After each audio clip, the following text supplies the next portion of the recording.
Yes, people, what's going on, everyone? It's Mike back again. And I don't really know what this video is, really. I just wanted to jump on, talk about our beloved football team. There's not loads going on, really. Everton have been fined today. 40 grand, Liverpool got 25 grand. We got slightly more because of the infringements at the Palace game earlier in the season, where it kicked off. It's all a bit stupid, really. And what does 40 grand without, to me and you, it's probably life-changing money to a degree, but, to football clubs, 40 grand's nothing. So, yeah, we've had that, really. We saw a couple of pictures of training, etc. But, the season, it seems to be going in a different direction under Dyche, doesn't it? It seems to be a little bit more positive. We're going into a home game against Aston Villa, match preview. Will be tomorrow. And, you can't hope that Everton can just kick on and continue on this home run at least. I was looking at the Everton fixtures and I really do think it's our home form that will keep us up. But there is a couple of away games that we can try at least and go and get a result. Games against teams like Forest away.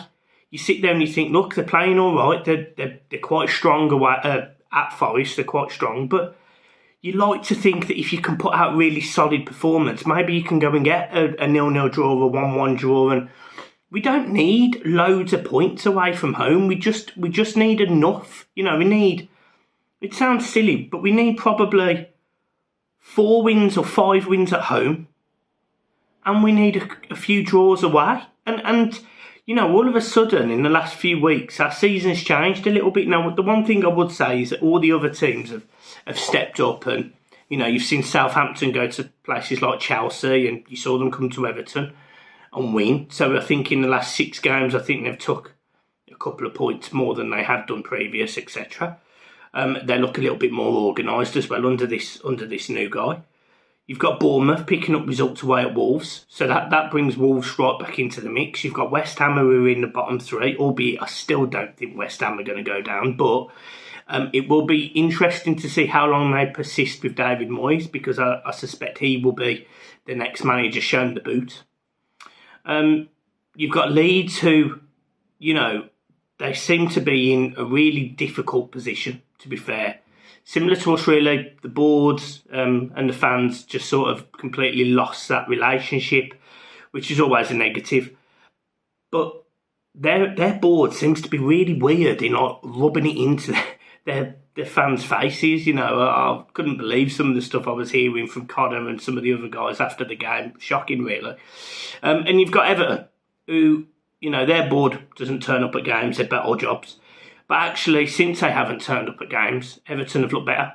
I don't like the fact that we go into away games, if I'm being brutally honest. I didn't like the fact that Bill Kenwright was seen at Anfield. I didn't like that. But look, these people in high positions, they feel that going to Anfield, which is, less than a mile from Goodison, they feel safer going to Anfield than they do Goodison Park. Horrendous, really. But, the facts are the fans don't want them there.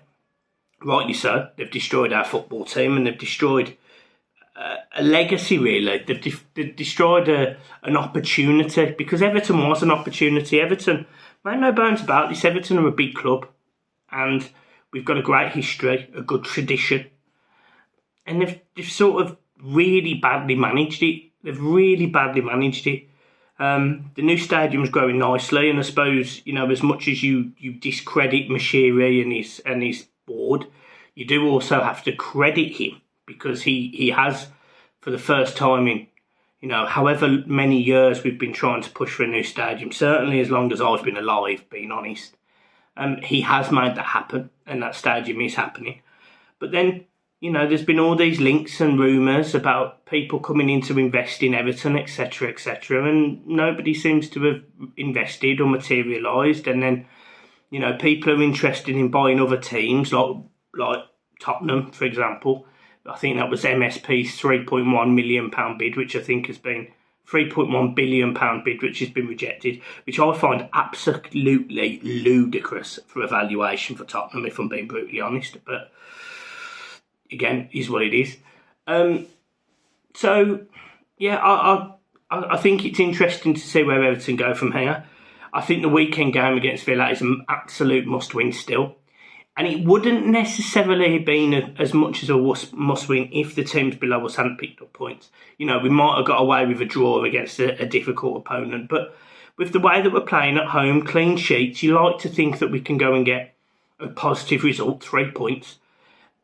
And it's just about finding a way of scoring more goals. Villa against Arsenal, they looked all right at times, but they really did leave the door open for for Arsenal. And, from a defensive perspective, Everton haven't been horrendous this season, which is one of the things that is surprising about Everton, is defensively, they're actually still, I think, in the top 8 teams. They've got more clean sheets than a lot of the clubs around them. So Everton have just got to grind out 1-0s because that's all they can do. They can't score Premier League goals. It'll be interesting to see what the lowest amount of goals for a team that stayed up is, because it really wouldn't surprise me if Everton don't crack 35 goals this season, which is a shocking number to score, really. It really is a poor number. But we'll see. Look, it doesn't really matter as long as we stay in the Premier League. And, the more these games go on and the more confidence is, we're currently 16th in the league. You just want to build on it. And if Everton can go and beat Villa at home, then that gap actually between Everton and Villa, who were pushing the top 10 literally a couple of weeks ago, is 4 points. It's 4 points, and we've seen teams like Wolves come good and then have a bit of a blip. We've seen Leicester come good and then have a little bit of a blip. And, people would say that certainly the Leicester team's got too much quality in it to be where it is. But actually, it's an opportunity for Everton to get results off these teams, home and away, and to get above them. There's still actually no reason why Everton can't finish 12th or 13th. The season, the bottom 10 clubs really are so tightly packed. Usually there's a team cut adrift, but actually this season there isn't, and anyone out of about 7 teams could go down this season, which is scary really when you really do think that we are well in the mix, as you know. We clearly lack a striker, and that is abundantly obvious, but there's not much we can do about it now. Ellis Sims, I'm still on the fence about the lad. I hope he proves me wrong. Mulpay, I think the less said the better, in my opinion. So, I don't think he's a good striker. But, this video was all about conveying how literally 2 weeks or 3 weeks under Dyche, and I feel like we feel a different team. We feel a little bit more combative. We feel more in games. We feel more positive. And, he did really well instilling that in the Arsenal game. We then went into Anfield and he got it wrong, in my opinion. But you give him the benefit of the doubt because he was learning. Then the game the weekend against Leeds was really, really tough. And that game, although we were the better side, it wouldn't have surprised me if we hadn't scored. And Coleman scores a goal that, let's be honest, it was a good goal, and I'm convinced he deliberately did it.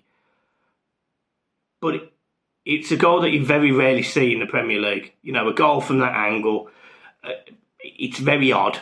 And I just think, if Everton can just find a way of scoring more goals and doing something in midfield, or, somebody going on a bit of a run, maybe it sounds weird, a Dwight McNeil or a Alex Iwobi. He's not playing Tamari Gray anywhere near as much as I think he should. I think Tamari Gray is probably our best goal-scoring outlet.